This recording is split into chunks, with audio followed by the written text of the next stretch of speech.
లవ్‌లో అమ్మాయిలు ఎక్కువ మోసం చేస్తారా? అబ్బాయిలు ఎక్కువ మోసం చేస్తారా? మీకు ఈ క్వెషన్ వచ్చింది అంటే మీరింకా మెచ్యూర్ అవ్వనట్టు. ఎందుకో వీడియో పూర్తిగా చూసి తెలుసుకోండి. స్ట్రెయిట్‌గా పాయింట్‌లోకెళ్తే అబ్బాయిలు మోసం చేసిన వాళ్ళున్నారు. అమ్మాయిలు మోసం చేసిన వాళ్ళున్నారు. అబ్బాయిలైతే ఎలా మోసం చేస్తారు? పెళ్లి టైంకి హ్యాండ్ ఇవ్వటాలు, లేకపోతే ఇంకో అమ్మాయిని ప్రేమించటాలు ఇలా చాలా చూస్తాం. అలాగే అమ్మాయి విషయంలో కూడా పెళ్లి టైము హ్యాండ్ ఇవ్వటాలు, ఇంకో అబ్బాయిని ప్రేమించటాలు జరుగుతాయి. మరి ఇందులో ఎవరెక్కువ మోసం చేస్తున్నారు అంటే, ఇక్కడ మోసం చేస్తుంది జెండర్ గాదు. మనిషి. ఒక వ్యక్తిత్వం. ఒక క్యారెక్టర్. ఇప్పుడు ఫర్ ఎగ్జాంపుల్ ఎక్కడ ఎక్కడైనా ఒక చోట ఒక హత్య జరిగింది అనుకుందాం.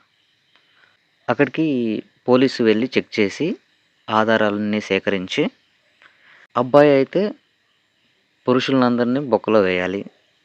లేకపోతే అమ్మాయి అయితే అమ్మాయిలందరినీ బొక్కలో వేయాలి అని చెప్పడు కదా!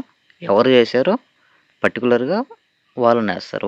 వాళ్ళది బాధ్యత ఆ హత్యకు సంబంధించి. ఎక్కడైనా తప్పు చేసేది క్యారెక్టర్ మాత్రమే. జెండర్ గాదు.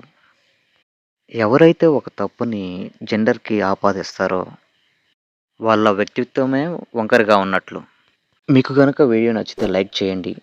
అండ్ సబ్స్క్రైబ్ చేసుకొని పక్కన బెల్ ఐకాన్ ఉంటుంది. క్లిక్ చేసి ఆన్‌లో పెట్టుకోండి. మన ప్రతి వీడియో నోటిఫికేషన్ వస్తుంది. అండ్ మీకు రిలేషన్‌షిప్స్‌లో కానీ, పర్సనాలిటీ డెవలప్‌మెంట్‌లో గానీ, ఇంకెలాంటి అయినా సలహాలు కావాలంటే కింద కామెంట్ చేయండి. మేము ఆ టాపిక్‌పై వీడియో చేయటానికి ప్రయత్నిస్తాం.